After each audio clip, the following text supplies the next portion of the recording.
What's up, YouTubers?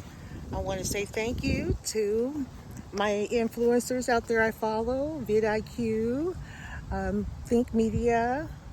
I love you guys. Y'all keep me up to date so I can update others. Thank you for the game. Well, what do I think about content creating being requirements being lowered? I think it's great.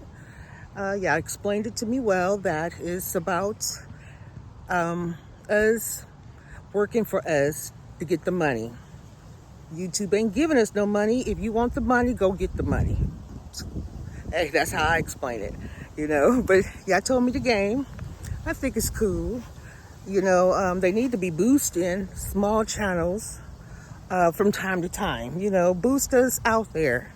If we're doing something, boost us out there to other people. They're going to do something else because YouTube is desperate. And they are for content. I hate to say it. Content creators. So I'm trying to do something. I'm out here trying to do a little something, with my little self.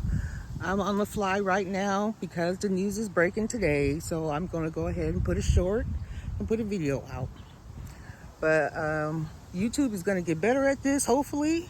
And they start getting us some money, too, for a small channel. Since they won't boost us out there to go get the money, then shit, start paying us, too. But they're saying to me, if I'm hearing y'all correctly, that we're going to have to work for it. We're going to have to, it's going to be we're going to have to pay and work for it. Pay to get our brand out and put the time in, and it's going to be our stuff. But they're allowing it on the platforms. Plus, it's all right. At least we'll get a couple of extra links out there. Yeah, well, my arm is getting tired. If I think of anything else, I'll come back to talk to you. But I will be back because I'm going to have some more ideas about communities to start. Community hobbies to start real soon. Subscribe. Peace. Thank you.